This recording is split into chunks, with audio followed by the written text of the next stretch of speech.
Hey, it's John Wells. I'm the executive producer, one of the writers on the show, and occasional director, and I have with me... I'm Emmy Rossum. I play Fiona. And I'm Andrew Stearn. I'm another executive producer on the show.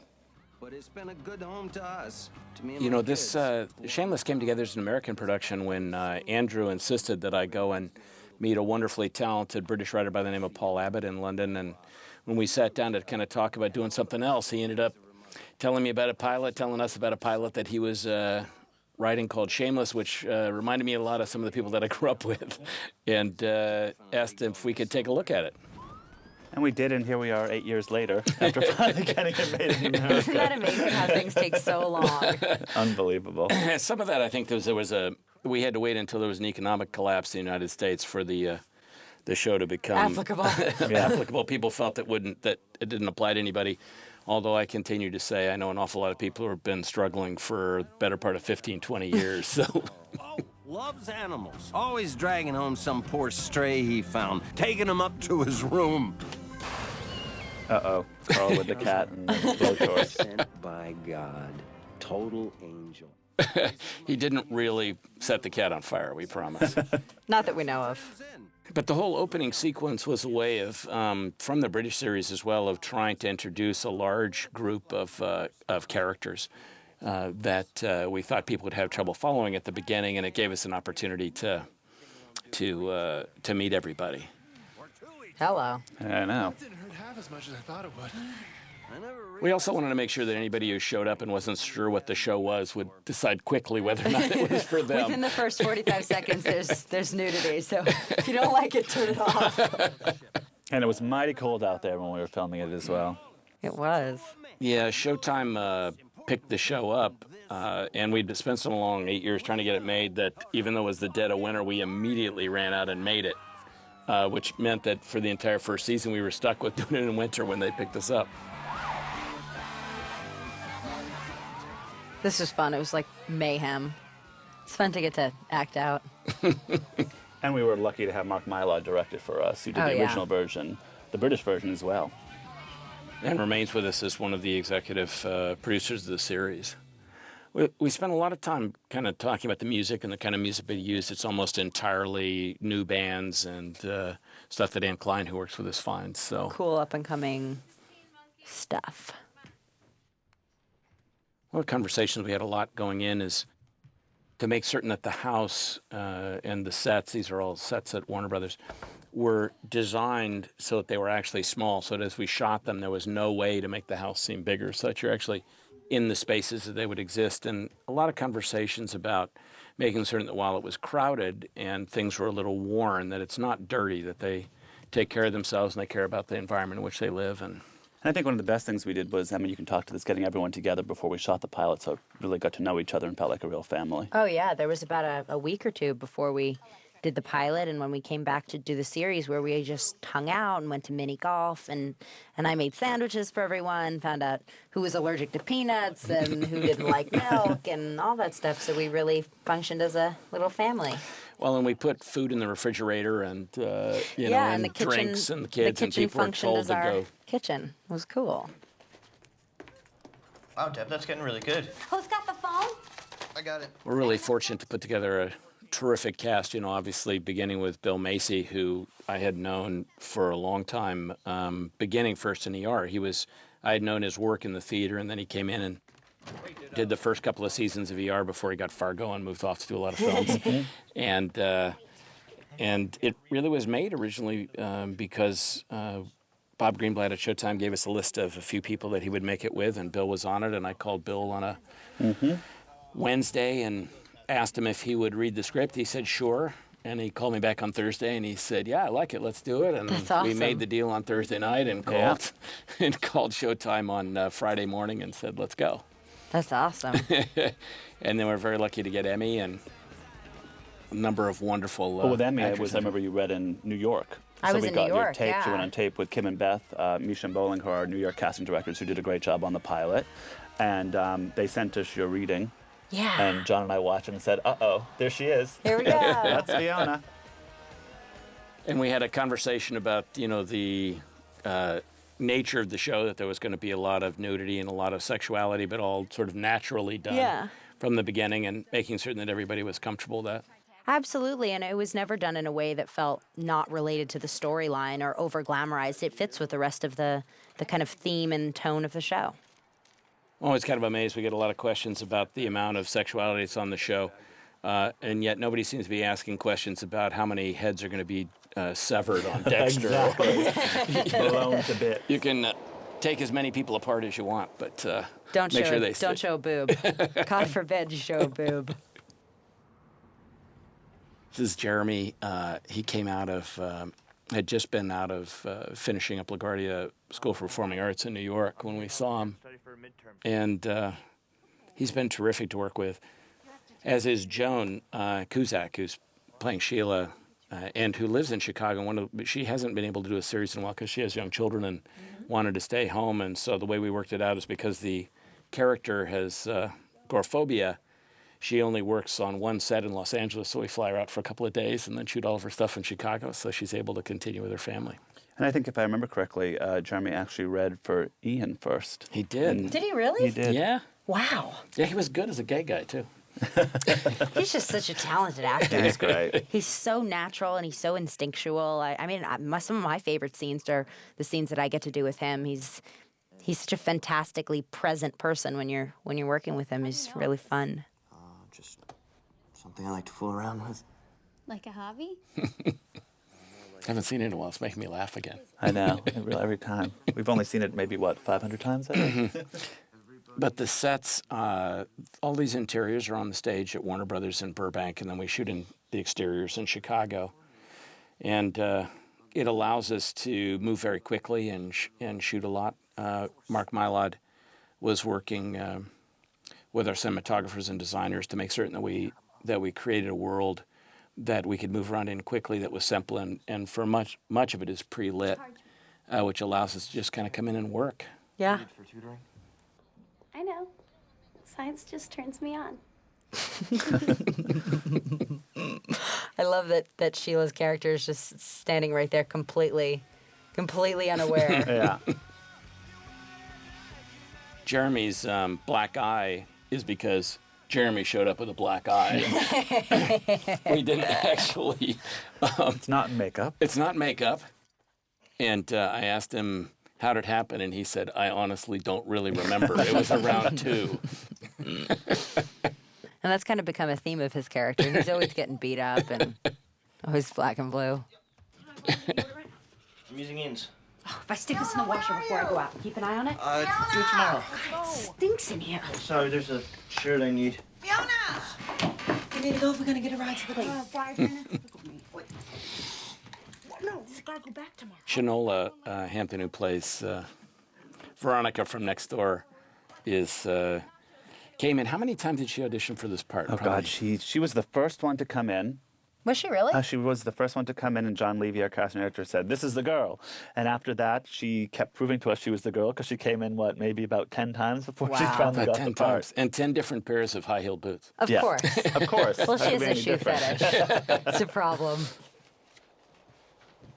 One of the things I loved about Paul Abbott's writing, and a lot of this is based on the British series and the pilot, is the acceptance of the various people who live in the house and how they live together. This notion that just because they're poor and they come from difficult circumstances doesn't mean that they don't love each other and care for each other and worry about each other.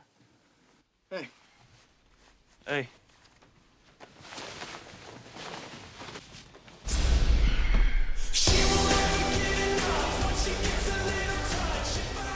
I remember Mark Mylod, our director, was telling me that I was dancing too well, that I should dance less well, because so this is me trying to dance less good.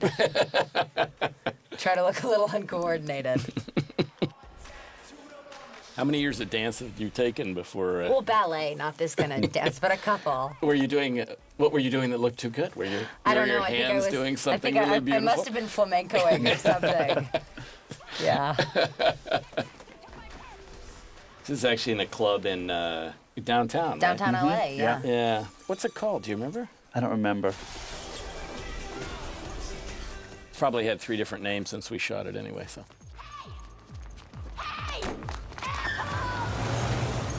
This was actually the last was the night that last we night. shot. Yeah, This it was was the the last last night scene that we we shot shot, on the yeah. pilot. Fucking incredible. Truly, honestly, one of the most heroic things I've ever seen. One of the things we were worried about was trying to match this with Chicago because it's here, so it was about 55 degrees here and about 15 degrees in Chicago when we shot. So we went down the streets and tried to deal with the color and the transfer to make it seem as chilly as possible. But Are you serious? Where's a stamp? nobody's called us on No, it. But it wasn't Not that yet. chilly. No stamp. No reentry. Is he for real? That prick. Fine. and you and Justin, who plays Steve, you'd worked together before, yeah? How Yeah. long had you guys known each other? We'd known each other probably 2.5 years, and we've become pretty good friends. And Justin was actually cast before I was cast, so I was excited. Now, as friends, then having to play the love scenes, was that a little strange, or was it?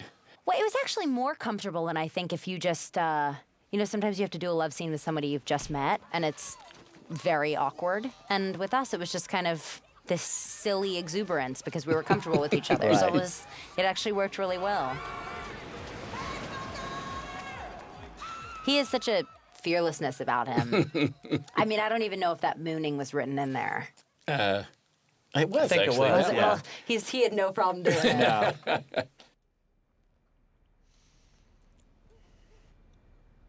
And I think Cameron was one of the last people cast, if I remember correctly. It was Yeah. right until the last minute. We didn't have our Ian. What's the law on sex with pets? It's a brave performance, you know. When we first cast him, he was 16, I guess, when we first cast him, because he's just turning 18 now. And, agreeing to play a kid who's homosexual and kind of dealing with that and having to kiss a grown man and all the things that he has to kind of, as a young actor, I think it was very brave of him to decide to do it. Once or twice. He's grown up a lot. Look at what a kid he I looks know. like. Unbelievable. Hear you rushing to tell me. Yeah, well. Yeah, he's got muscles now. He's like a real dude. Muscles and facial hair. He's almost 18. We're one of the great joys of being able to be on pay television is to be able to show sexuality and to show people actually smoking marijuana. I don't know if you've heard, but a few people do. I didn't know. Yeah. I was unaware. Do they As was really? I. And it allows us to kind of show what the real that most of us live in really looks like and how people actually live, and particularly the kids and sort of teenage sexuality and things we're actually able to play, which we oftentimes on television after print end doesn't really exist. Absolutely. And so much of TV is like on mainstream networks is such aspirational TV where, everyone's got glamorous houses and cars and flies private, even on all those reality shows, that this is kind of just a nicer look at what life's really like. She worked housekeeping at Cook County, bedpans and sheet sheets. Fine, but I was offered a place in the nursing school. Fine, but it never happened. They fired her for selling medical supplies on eBay. Fiona and Veronica both have so many different jobs. She's a nurse, she's a bartender. And that's how you have to put it together, particularly in this economy now. People are, doing all different kinds of things just to try and pay the rent. When we try to, not to glamorize it or to make it seem as if it's the lower depths, and it's very, but that it's actually the way that you do to kind of hold a family together. What's necessary to hold a family together. You got my keys? Here comes Steve Howie. He also came in the first day, the same day that, for casting, the same day that Chinola came in. Jimmy Cliff. Another one of the kind of the great things about being able to do pay television shows or basic cable shows is that you do a casting period that's outside of the normal network casting period. It's longer. It's longer, but it also doesn't have to be at the same time when all the networks are trying to cast. Right. So you can actually see a lot of people and not worry that they're going to have another 15 offers in a day. Mm-hmm. So we're able to really take time to put the cast together to make sure that everybody was going to have the same sort of idea towards the work and the way in which they wanted to work, and I think it's really made for a great set where everybody's. It really has.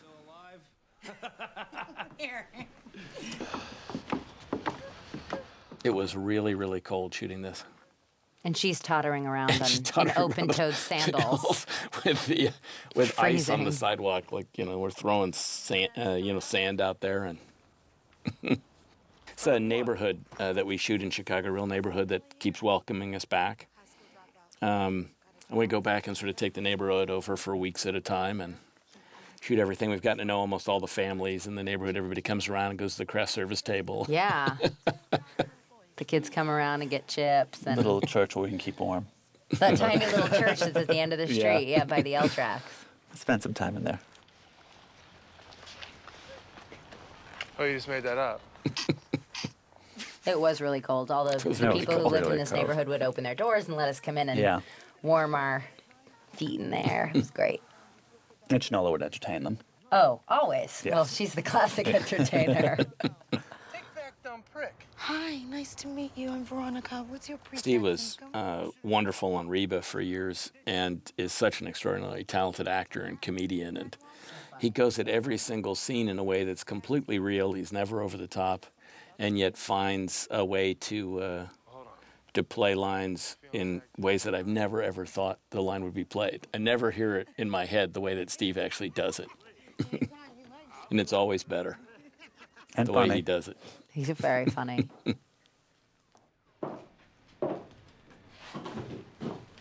All quiet up the wooden hill? As quiet as it ever gets. Straight answer. If I hadn't busted my skull for you tonight, would you have looked at me twice? You're saying that I looked twice. Oh, you did then? I love all the junk food everywhere. I remember chirping on popcorn and hot dogs. Yeah, I remember and when we were editing it together, there was so much stuff that it was so noisy. Everyone was like, you have to tone it down a little bit with all the stuff falling and everything going everywhere. food everywhere. Food everywhere. But I love the scene because there's a brave sexuality to it. It actually feels like real people, who are attracted to each other and kind of trying And to deal it's with sexy, them. but it's not sexy in a corny way. It's funny and it's got a real kind of awkwardness to it. Is there a specific way that Mark worked with you both in sort of setting the scene up? Is there a... Well, he had a kind of idea about how it would be choreographed in terms of that we would get on the sink and that how we would kind of stumble down to the floor, but we kind of tried to make it a bit more like a wrestling match and a bit more like we were both trying to constantly get the upper hand because they both kind of want to control the situation and yeah, it was fun. This was the first time I'd ever done a scene like this, and I think for Justin too. Sorry.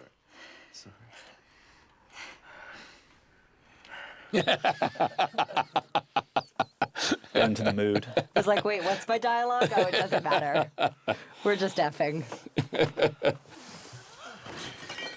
And here they go. And that sink was just filled with dishes, and it's just horribly uncomfortable. and dirty.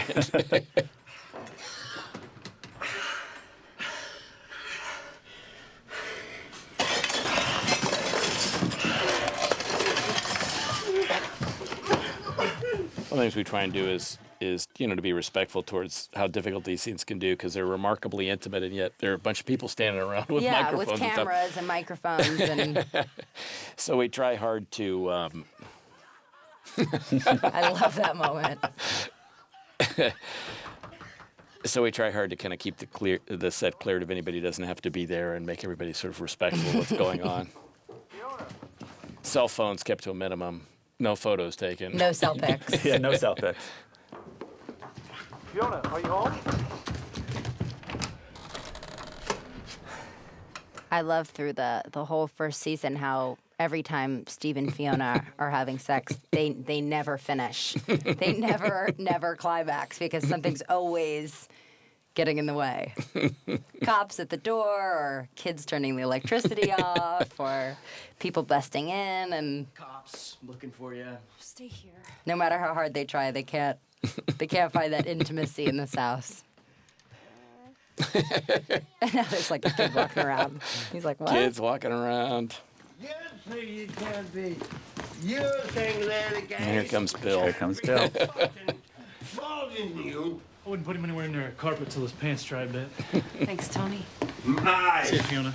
This is one of the first scenes that I did with Bill, and I remember being so surprised by how open, giving of an actor he was. He really wanted our opinion on what would be the most interesting entrance when the cops brought him in. He tried singing songs, he tried being quiet and passed out, he tried telling jokes and being aggressive, and then he would ask us which one worked best. And I remember all of us were standing around being like, Bill Macy cares what we think? It was a very cool moment. Well, he's a very open and interested and curious actor. He's always interested in how he can do something different in everybody's opinion and trying to find where that place is. Yeah. And he comes into every scene, which I think everybody does now, completely knowing the scene, having it, forwards and backwards. Absolutely. So that the second he hits the set, he knows it. He knows that he can be working because he already understands the music. If you think of it as a musician, if you actually are having to read the music as you go, you can't kind of find the way in which to improvise within it. And if you know it, and it's second nature, you can do anything you want with it. And be open to trying it in different ways. And it's so essential to a cast to have the leads of the show showing up and doing that, to be on time and knowing their lines. It sounds so basic and simple, but there are a lot of shows that it doesn't work that way. So you being there and doing that, and Bill sort of set the tone for everyone. That's to be on top of their game.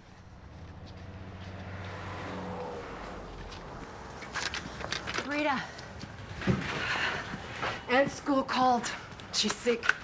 Everything up to 12:04 is clean. I should be back in a couple of hours. Raul won't care? Again, this is an attempt to continue to show all the different ways that Fiona and the people in the family have to work to just hold, house and home together with so little support from, a missing mother and an alcoholic, drug addict father. And this was in Chicago. Yeah, this was in Chicago. That's the back lot of Warner Brothers. Was this a real bar? This was a real bar at that time, right? This was a real rebuilt bar. it. We rebuilt it and moved some things around. La Brea? Or La Cienega? I can't remember. It's right. It's right. La there. Cienega, I think. Yeah, I can't remember. Wow, how cool. And then we rebuilt it and added a little bit extra room for ourselves. People haven't caught up with you yet? I thought they had some guy. It was a tight space at the real I location. think we actually opened it up a little bit too much, by about 3 or 4 feet. The bar? When we did the series, moving from the real location. Doing something. What's with the crowd? Layoff at the Chrysler plant. You see, that's the problem with working. Too much instability, stress. What is it that they use? They use iced tea for whiskey, I think. Iced tea for the whiskey and non-alcoholic beer for the beer, which is a problem because you're still drinking beer. Right. So if you drink too much of it... All the calories are still there. Calories also just, Just feeling so you don't want to do 4 or 5 Yeah. of them and don't eat any lunch. It's like eating 5 loaves of bread. Yeah. Did we ask this dog to come do this? Or was Yeah, we this... did. John asked specifically for a dog to pee on a fence. It was very specific. It was a choice. He takes direction well. Yeah, he we were does. We were trying to deal with this idea that there have to be establishing shots so you know where you are, but what can we do that's different for it and says that this is a different kind of show. The cup that I was just drinking out of by the washing machine, that's the world's greatest dad cup. And I always pick that one because I think it's just my little secret with myself, how ironic it is that Fiona's become the parent. And so I always pick the world's greatest dad. That's a good choice. It's desperate? No. Feeling like you have to. That's desperate. Come on.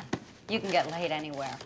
Lynn Paulo does all of our costumes, and she just does a great job of it feeling as if you don't have a lot of money and yet you have your own style, which is sort of very cool.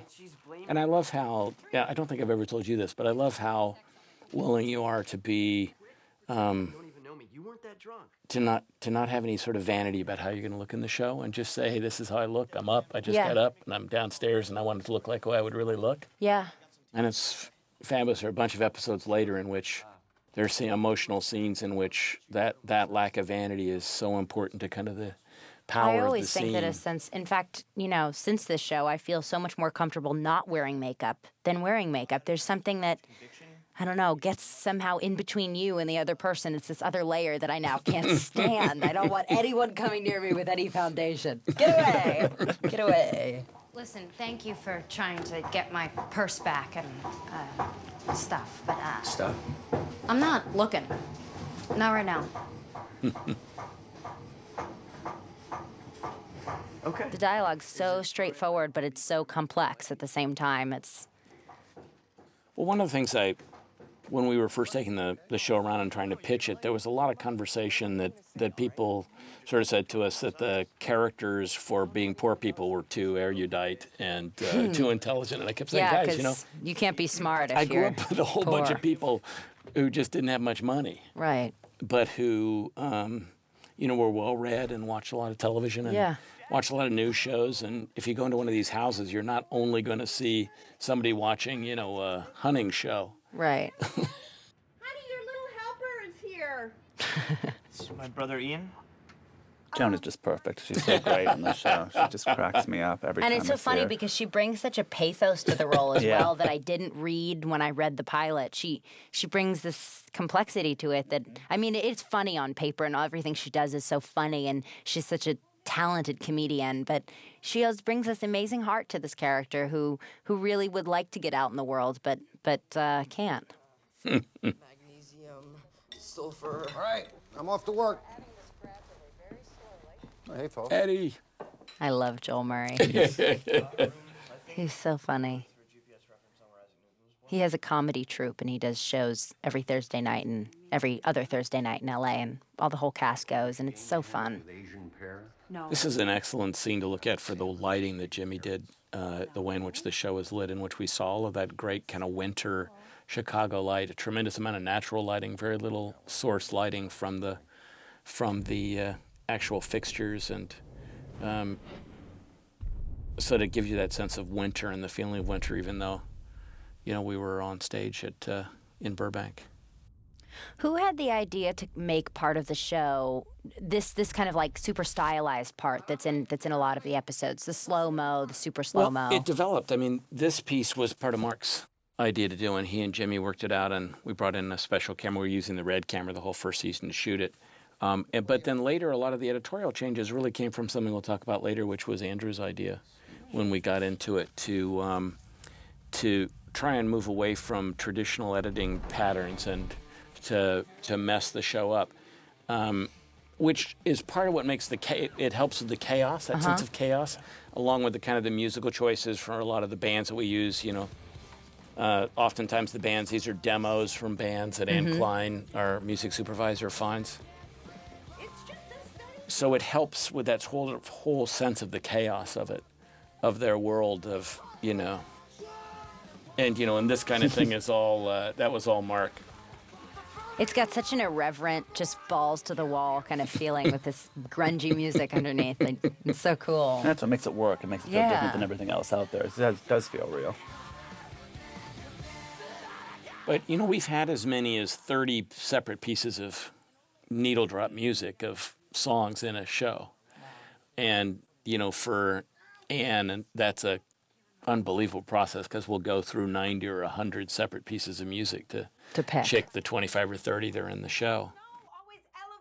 And it's particularly difficult at the beginning because people don't know the show and don't know they want to be on it. Once the show started to come onto the air, a lot of bands and labels started really sending her more things and having a sense of what might really work for us.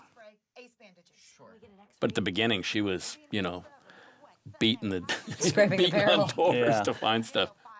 My bedroom, top of the TV? Yeah. Pack of smokes and a lighter. Shit, I'm not here, I'm not here. You don't know it, Fiona. Oh, what have you done? What have you done?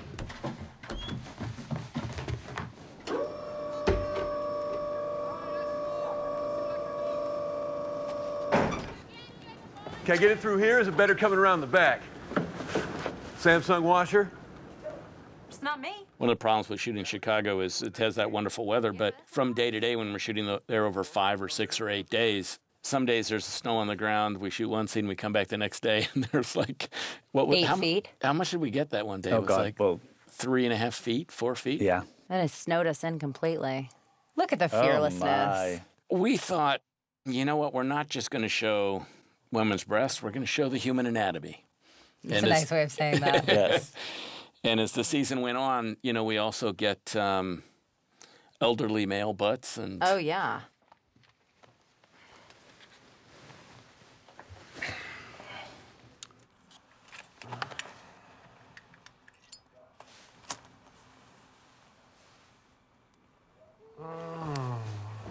And at this point in the show, no one has any idea that Ian's gay except Lip. We tried a bunch of different songs for that we couldn't afford. Got it? Oh yeah, it was like a real good, like, twinkle, twinkle, feel good music. And keep your weight off of it. I thought you were broke. We haven't talked about the youngest kid yet today. Debbie and Carl. Yeah. You know. Emma and Ethan. Emma and Ethan. And Ethan came out of Chicago. That's where we found him. That's right. And Emma's out of New Jersey. Yeah. And came in and hadn't done a lot and, you know, found themselves suddenly, you know, working 5 days a week on the television show. I've done everything in my control. What did I say? What did I tell you? I love the clown obsession. Oh, I do too. It's so fantastically funny. random. Reap what? What are you reaping? It had been trolls in the British version. Trolls. Yeah, like lawn trolls. Like lawn gnomes. Gnomes, yeah, exactly. And so we tried to figure out something that would be just as funny. Clowns. I remember, John, they wanted to, I think it was cut it right here. Yeah. You're your own worst enemy, you two. They say bad things happen in 3. They don't. 2s. You two. Insane. So funny.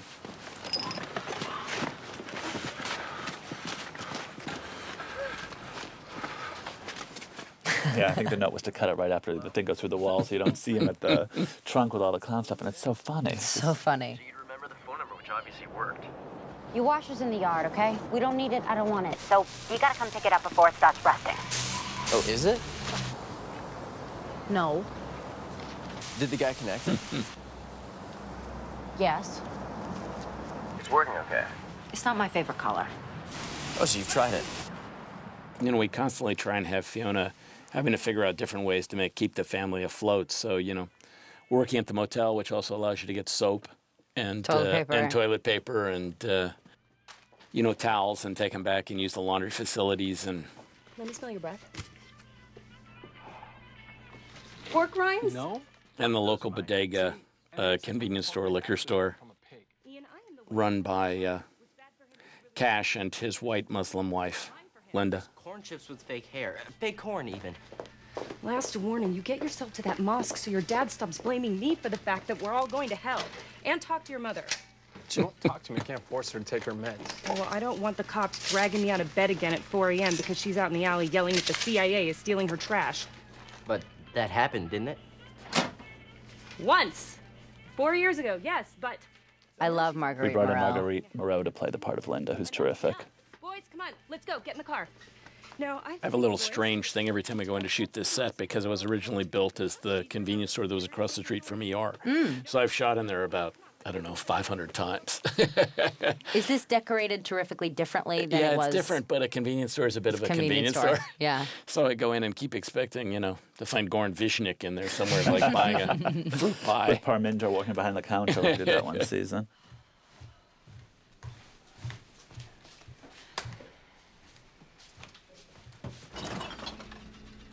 We spent a lot of time talking about all the details in the set. What would be in the refrigerator, what would be on the doors, what would be on the walls. A sippy cup next to look. the vodka bottle.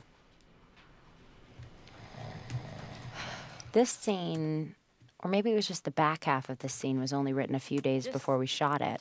It was a note from Showtime after the read-through.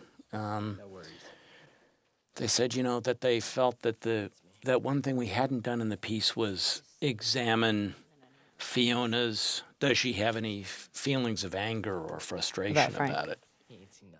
And I argued against it at first, sort of saying, well, I don't think that she, you know, she's so much in survival mode all the time that she never actually is conscious of it. And they argued that it was unrealistic that we didn't see some version of it. And I said, well, if we did, it would be private, you know, in some way. Not in front of people. Not in front of anybody else, because it's just between her and her father. And they continue to insist on it. And we kind of wrote it at the last minute. And it's one of my favorite scenes in the piece. They were dead right. It kind of gives us an insight into Fiona. And that's something we kind of talked about at the beginning, was never showing Fiona break in front of the family, only showing her ever cry or break down or really lose it, you know, when she's in private, because she wouldn't want to show that weakness to anyone. And I thought that was a really, really good decision, and the way it was written was really smart. It's all that responsibility for someone who is holding everything together and isn't sure from day to day whether or not she can, and that there is genuine economic and emotional peril for everybody in this family, and physical peril, as we discover in the next couple of episodes after this. Get up!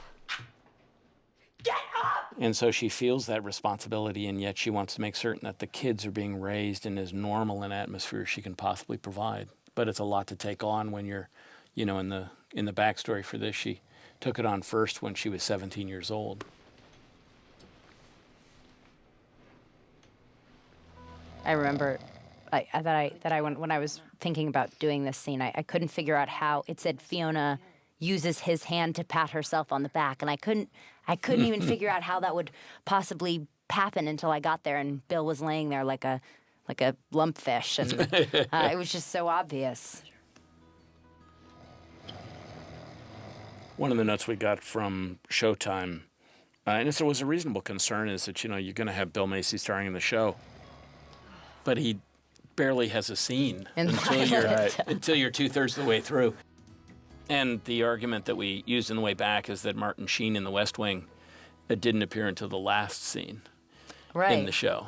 And you still knew that he was going to be central to the piece. And I think that anticipation of getting to know the character better and feeling him as a presence in the family, or he affects everything. How he affects everything is more powerful, almost, you know, in that sense that his character being absent is part of it. And then we added in this little bit with Debbie at the end. I love that so much. It shows it reminds me of what Fiona was like as a little girl. That there are lots of different people who have lots of different feelings about it. We really had no idea how to do this little piece, and Mark kept wandering around the neighborhood trying to find the right spot to do it, and then called me up and said, I got it, I found the spot. Playground. It looks great, too, with the sun behind And then the sun worked out right, and it actually timed out properly. And the train came at the last minute. Yeah, the train came. With your hair pinned high. Dangly gold earrings that made me smile. I love the fact he's in the car wash. Mm-hmm. Such a pretty backdrop on the car. Watch, too big. The music works great in this scene, too. Look great. And you were dancing next to a red-haired girl in a green dress.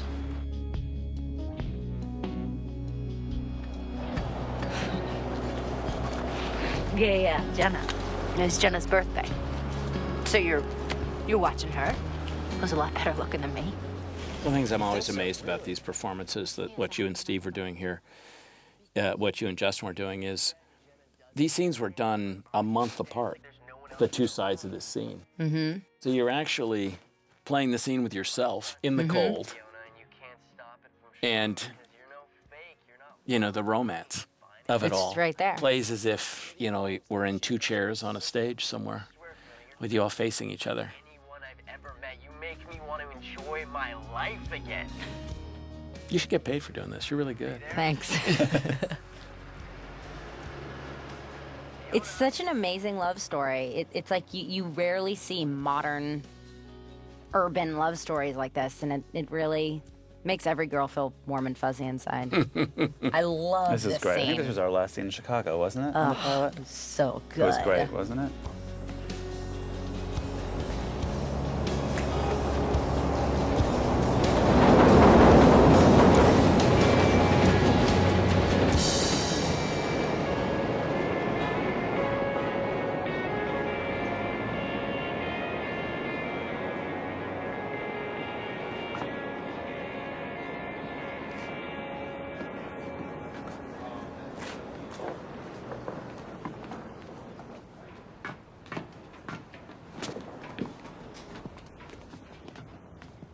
One of the things we're always struggling with in doing the show is trying to maintain a world in which we can do broad comedy, can do more literate comedy, can do satire, and then also the romance and frankly, very dramatic moments. And it's grounded primarily by the strength of the performances, that you can believe the people, understand the comedic elements, and yet care for them, feel for them, and have a sense of tremendous empathy for everyone who's in the show and who the characters are, which allows us to kind of move around tonally through all these different things. It's a constant battle that we're dealing with in the scripts and in the editing of the piece. And we're always straddling it and trying to figure it out on the day. Like, do you push the comedy in that moment, or do you just, sit with the reality of that moment and just let whatever comes out come out?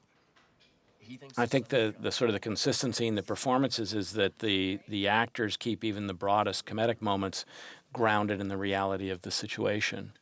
And that sort of commitment to doing that is what allows us to go all over the place musically and visually and try all different kinds of things. Because I think you believe, and particularly in your character, Emmy, you believe that she is actually holding this world together in some ways, is actually sort of the gravity that holds not only the family together, but also holds the emotion and the style of the show together. Because we can always kind of return to her and her... Well, she's kind of like the one kind of sane one amidst all the craziness of these different worlds kind of colliding.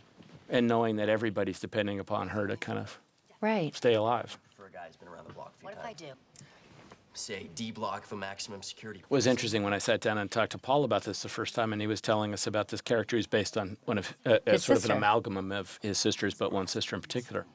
We started talking about it, and there was a girl that I grew up with who had a very similar family situation.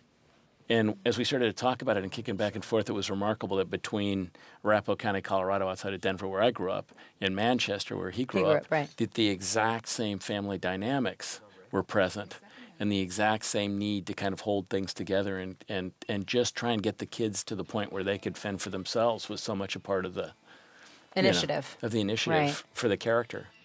This, when you were asking earlier about the editing and how do we kind of get to all this editing, this is actually all Andrew's suggestion from one day when we were up there and we couldn't get this sequence to lift. Yeah. It just felt like a sequence you'd seen a bunch of times before, and we had everything else working the way we wanted it to in the piece, and Andrew... And it was your idea to do split screen. And yeah, we had a great editor, David Moritz, on the pilot, who did a fantastic job, and we told him what we wanted, and we came back the next day, and John said... That's it. We've got the style now. We got the. Because honestly, we can't. We try to put a lot of feature film production value into it, but we don't have the time to do it perfectly in the way that you would with laying lots of track and doing lots of the other things you would do. So the editorial processes that we use allows us to speed it up and do things that we don't necessarily always have the footage to do. But it really was Andrew's suggestion, saying, can't we do split screen and move some things around and give it some movement? It adds such a cool factor. And you're now in Steve's world, so... It really is. Justin wanted to do the stunt driving so badly. And Mark wanted to film it, so.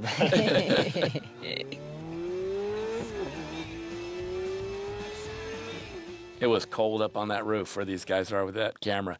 That was one of the first red cameras, new red cameras, and they loaned it to us just for that day to be able to shoot those night exteriors because the old camera wouldn't be able to do it. Wear shoes. There's bits of glass on the floor. Maybe Liv could use a drink. And this was, I think, Laura Wiggins' maybe second job, who plays Karen, who in this we haven't talked about either, who's terrific in it.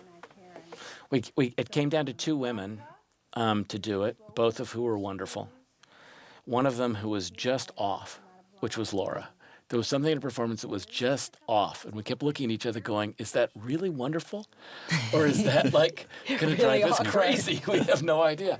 And the other woman kind of hit every single mark, did it perfectly. And we all ended up looking at each other and said, well, the show is a little off. We're going to go a little off. And it's just this perfect kind of, her rhythm is her own rhythm. Yeah. And... Seems nice. Right, but, did he pitch a 10? Huh? Did you make him hard? Ever try to play pool with a rope? Oh, and actually, she was a guest star on the pilot, and she did such a great job. That's we made her right. regular. Now she's a regular. She's a regular now.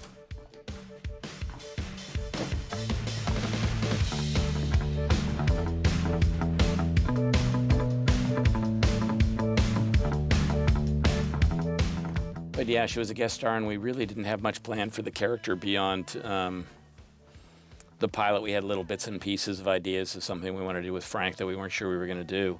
And she just kept, the writers kept coming back in after we watched Alias going, let's write some more stuff for Karen. And we'll see later in the season, she has such a capacity for real emotion. She's got a real darkness, vulnerability and stuff to pull on. And this is all the L and everything we built for ER on the back lot in Warner Brothers. Right across from the L that track. was all the major ER exterior sets. So Mark and I spent a lot of time talking about how to shoot it so it didn't look like we were just shooting outside the ER set because we were worried, like, you know. You've done a ton of stuff in Chicago. Yeah, you know, I have no connection to the city other than now we know all the crews and really know the neighborhoods and love the city. And it's kind of a wonderful, it's a huge city, a big American city that isn't New York or Los Angeles. So it has all of its own character and it feels like a real place. And it, even though a lot of things have been shot, there it is, hasn't been overshot. Mm-hmm. I love how he figures it out.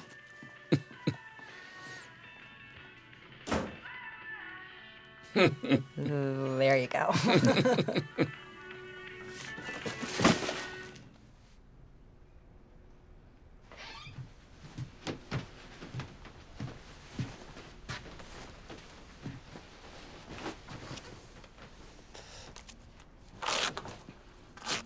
He bought them for you, didn't he?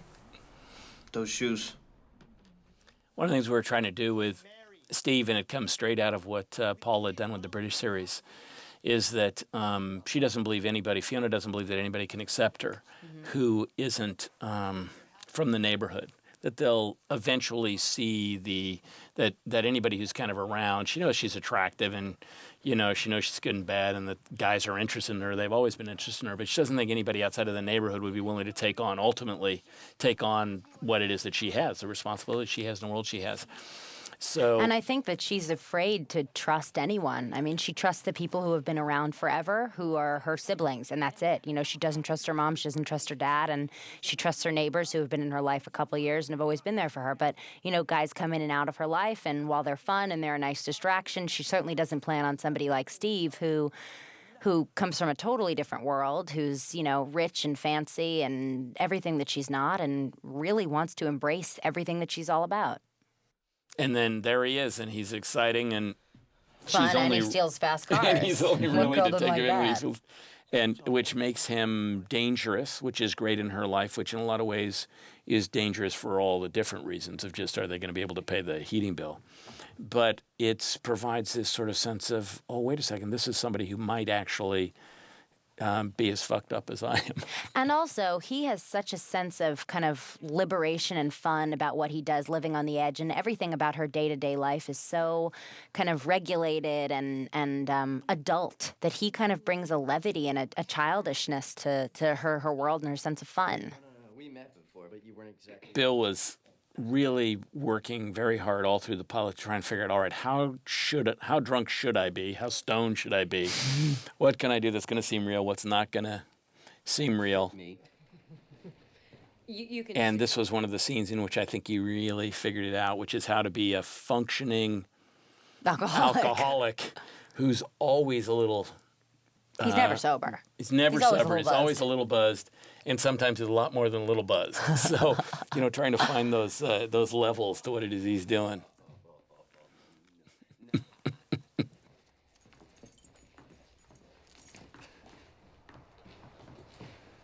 Bill brings a quality to it of a couple of the people that I grew up around, a couple of my friends' dads. They were always the ones you kind of wanted to go over to their house and hang out because they would, you know, say, "Hey, you want a beer?" When you're 15, you know. They had had a friend who had a keg they had a keg and actually a tap built into the kitchen. It's like a tap on the kitchen counter. Oh my gosh! So, and it's the same thing that Paul talked about, which is, you know, you go into Dad would come in and bring stuff, and just everybody get out for a party at 3 o'clock in the morning on a school night. That's what I love so much about this scene. It's so much fun. You just want to be hanging out with the family. It's fun, you know, and even though Fiona knows Frank's an alcoholic and obviously a substance abuser, she's rolling a joint for all of them. So clearly it's like, you know, they're all enabling and having fun. And Flying chicken. One of the questions that came up a lot is that under the American welfare system, how would Frank and the family actually survive? What would he be doing? And I explained to everybody, because I grew up with it, how the American disability insurance programs actually worked, which seemed to come as a real shock to a lot of people in networks who didn't really realize that you could fake a disability really fake a easily. disability. One of the guys I worked with for used to, as his job, he's trying to be a writer. He actually had a video camera, and he would follow around people for disability insurance companies. So that's legitimately that's a story point. Thing. It's based on Go reality. around, try to see if they're actually, you know, scuba diving or high diving or That's anything. amazing. You know. Of all the people who come up to me and tell me they love the pilot, the one note I get is, you look like you don't roll a joint very well. It's the one note I get from all the dudes. So, yeah, I've been practicing since then. With tobacco. Yeah, of course. Valley Shag tobacco. Don't worry. Oh my God, I love this. That's such a great transition.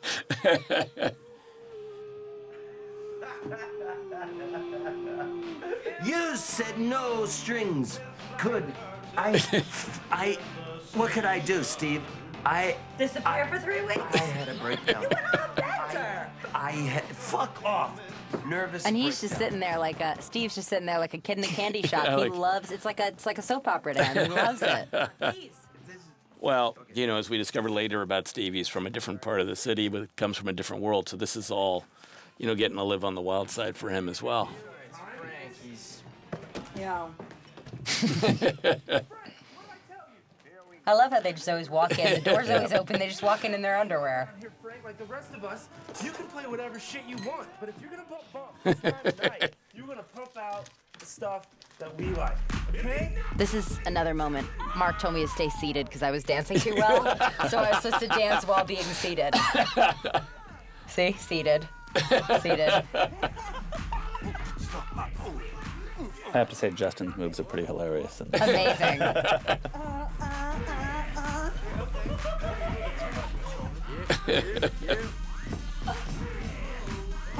This is him seating you again? Seating. Gotta stay seated.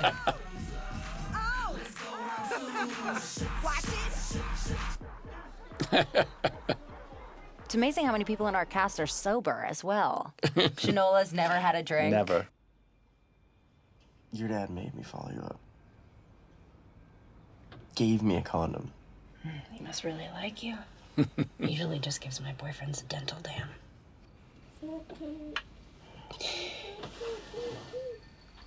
Liam's in here somewhere. Don't the kids wake up? Would you? You know, this intimacy. Again, that way of kind of, that we're able to, because of the performances, to shift from kind of wild things Raucous to quiet. Quiet, intimate moments between people, even in situations here where, you know, in this small of a house, everybody's in everybody else's business. Literally. Everyone's in bed with us. So cute. What does he have written on his stomach? I never even noticed that before. Said, can I do like a tattoo on my stomach with a magic marker? One of the great things about Ethan is he really is, you know, a 10-year-old boy. Oh, yeah. He's doing something that he's in his own little world over there. He could care less. It's perfect for Carl. The other day he had a drill on set, like a high-powered drill bit, and he had a Cabbage Patch doll on the end of it. And it was kind of flying around at the end of the drill bit. And he was really enjoying that. I have a 10-year-old son, Jack, and a lot of the things that come up in the series that goes on are all things that Jack has actually done around our house. I'm sorry for you. He's the inspiration. He's a wonderful kid, you know, smart, but he is always into something. Boys will be boys. And he and Ethan have actually become friends. Now Ethan comes over to our house. They have sleepovers, and That's they get into great. trouble together. You ever?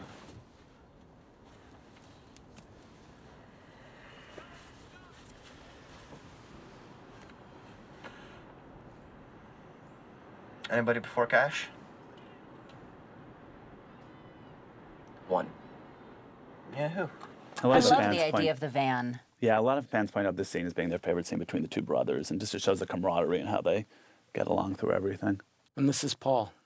This is Paul Abbott and how his family worked, and you know, there's a truth to it, which it's a scene about brothers talking about one of them being homosexual that then takes exactly the right turn to be what you actually really think, which is my brother, who I sleep next to. He really puts stuff up his ass.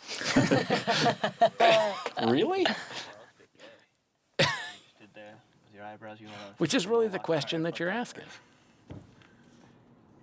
I just like how okay Lip is with the whole thing. He just wants to have that honesty and that closeness with his brother. And Can someone get used to that? I mean, Ian has that Fiona thing where he doesn't think anyone can really accept him for who he is in this family. And Lip is just so open and got such a big heart. It's the least thing that he cares about. Right. It's not about the homosexuality. It's about wanting to remain close to his brother and understand who his brother is. And yet he's kind of mystified. Like we're only giving our lungs a freaking smoke, right? And I love that there's this rundown van in the backyard. Everyone kind of comes to have their quiet, therapeutic moment in this broken down van.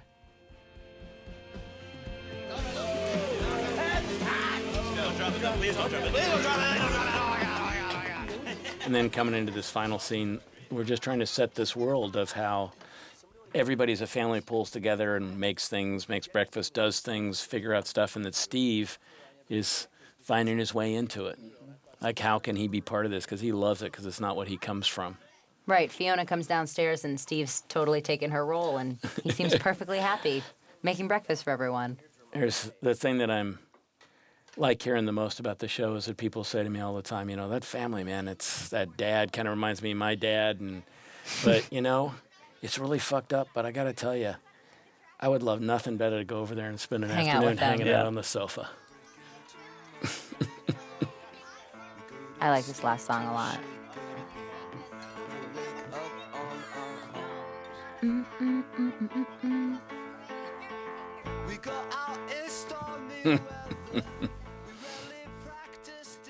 He's become a piece of furniture, everyone. You adjust and adapt. Yep.